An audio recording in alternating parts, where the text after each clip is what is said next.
In March 1998, Pope John Paul II made his second apostolic visit to Nigeria, where he met the country's hardline head of state, General Sani Abacha. The Abacha regime supervised political repression, arrests, and death sentences that drew international attention. As a result, there were global appeals from governments, human rights groups, and religious leaders. Among those who intervened was Pope John Paul II. He made a direct appeal concerning events in Nigeria at a time when tensions between the regime and the international community were high. His intervention placed Nigeria at the center of global diplomatic and moral debates. In this episode, we will examine what led to that appeal, what exactly was requested, how the Nigerian government responded, and what followed afterwards.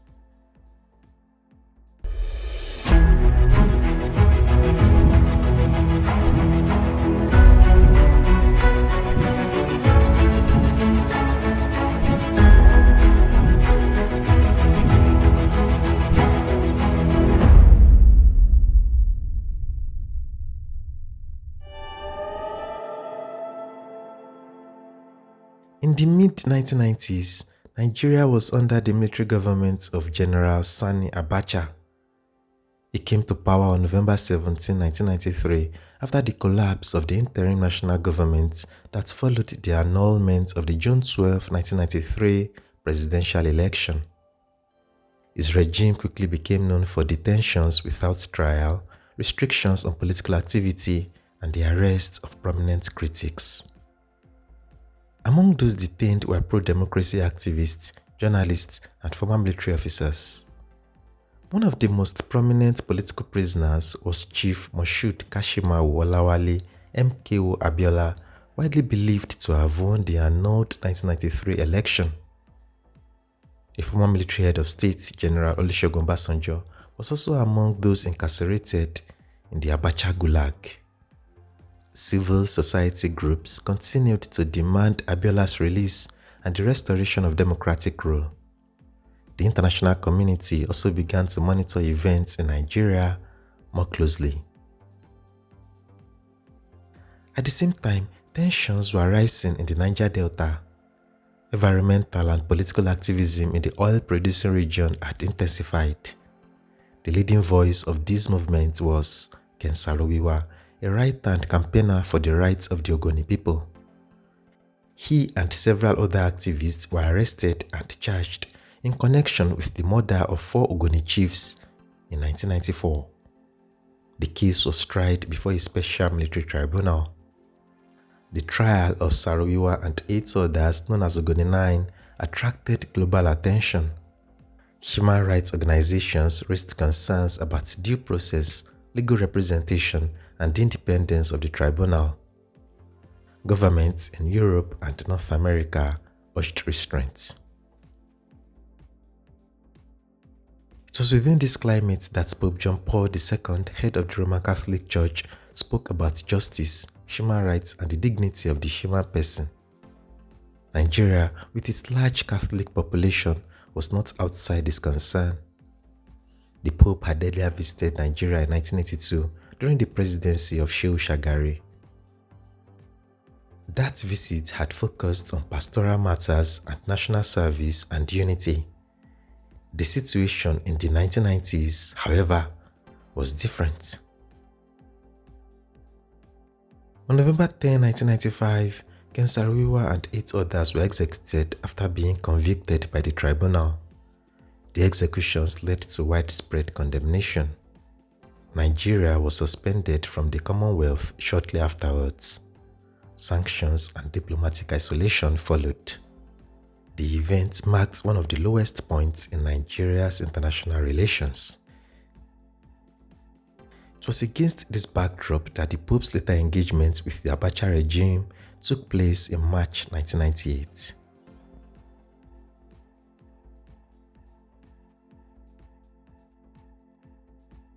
By the time Pope John Paul II visited Nigeria for a second time in March 1998, Abacha had consolidated power. Political detainees remained in custody. international pressure had not fully subsided.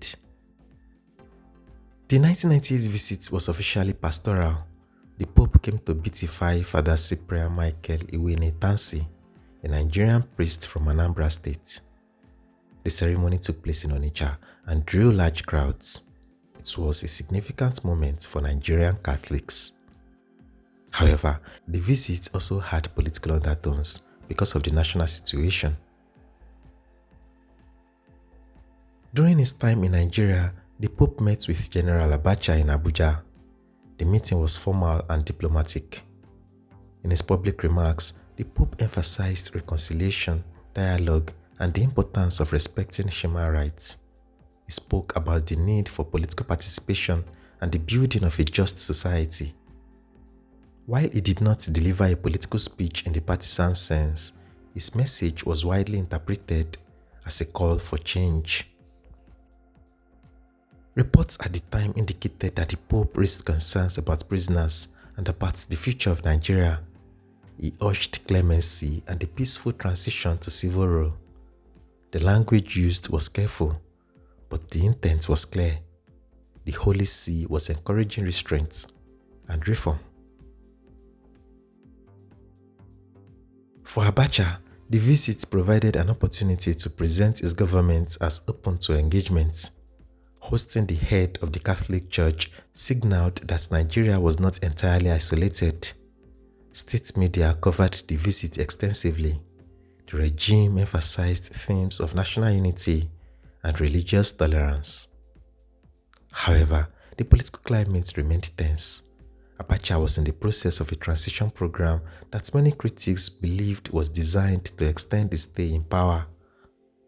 Political parties created under the program later adopted him as their sole presidential candidate. Opposition voices continued to operate under restrictions.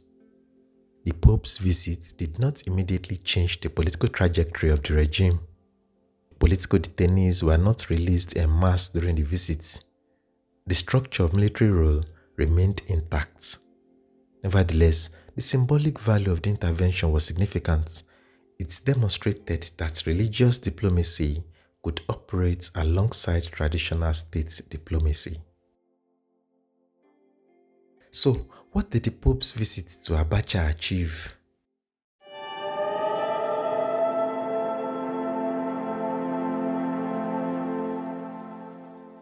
When Pope John Paul II arrived in Nigeria in March 1998, he became the first major international figure to visit the country after years of global criticism of its military government.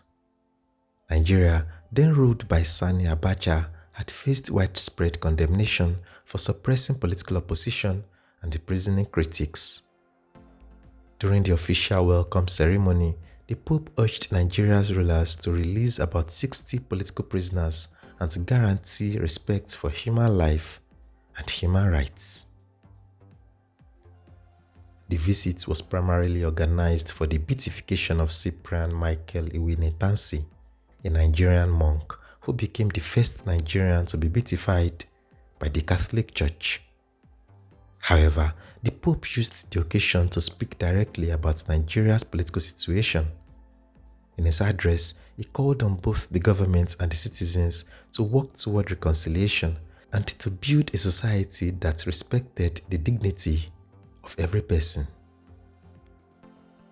Behind closed doors, the Vatican made a stronger appeal.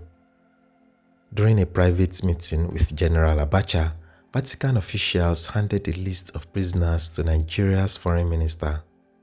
The list was prepared by the Vatican Secretary of State, Cardinal Angelo Sodano, and included detainees whose cases had drawn international attention. Among the names believed to be on the list was Chief M.K.O. Abiola, now recognized as the winner of the annulled June 12, 1993 Nigerian presidential election. The Vatican described the request as an appeal for clemency on humanitarian grounds. At the time, many foreign governments and human rights organizations were also urging the Nigerian government to release political prisoners. The Pope's intervention, therefore, added significant moral pressure on the regime. Despite the appeal, the Abacha government did not immediately change its position.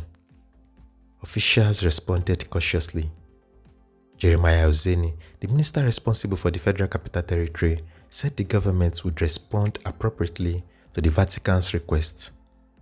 Observers expected that some detainees might eventually be released, but not during the Pope's visit.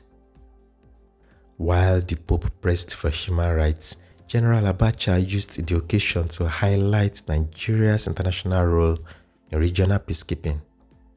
At the time, Nigeria was leading a military intervention in Sierra Leone through the Economic Community of West African States Monitoring Group (ECOMOG), which had recently removed a military junta and restored the elected government of President Hamad Tejan Kaba. The Pope publicly praised Nigeria's contribution to peace efforts in West Africa, noting the country's role in stabilizing both Sierra Leone and Liberia.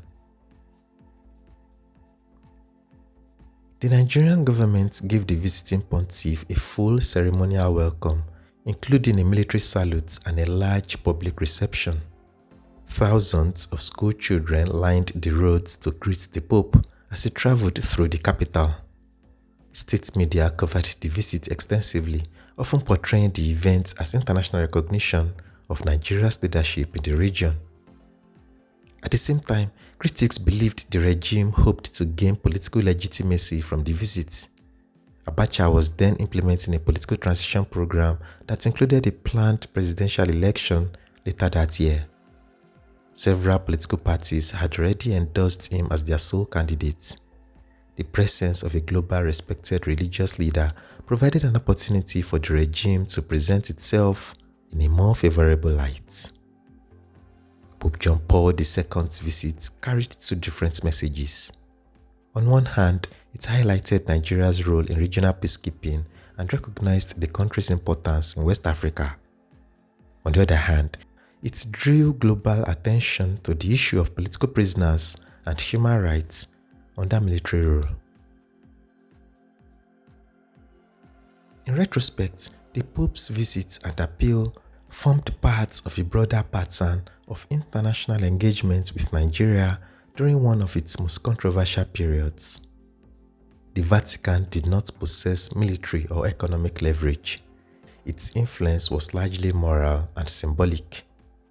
Nevertheless, the Pope's visit drew international attention to Nigeria's political situation and reinforced global calls for justice, reconciliation, and democratic governance. Despite the moral appeal, the Abacha regime did not immediately change its political position. Political detainees like Abiola and Obasanjo remained in custody, and the military regime continued with its transition program, which critics believed was designed to keep Abacha in power. The Pope's intervention, therefore, had little immediate political impact on the policies of the government.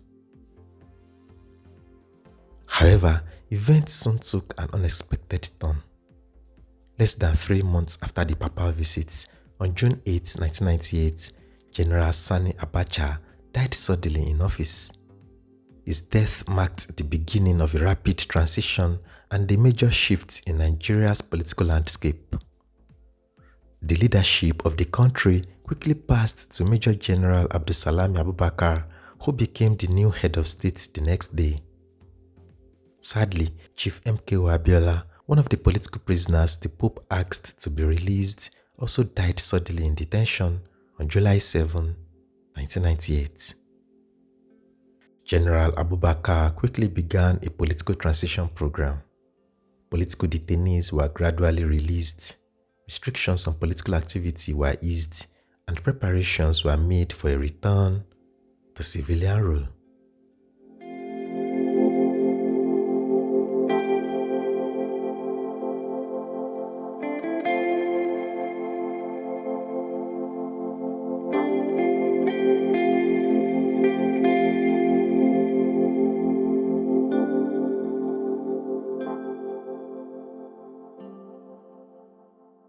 These steps eventually led to the end of military rule and the beginning of Nigeria's Fourth Republic on May 29, 1999.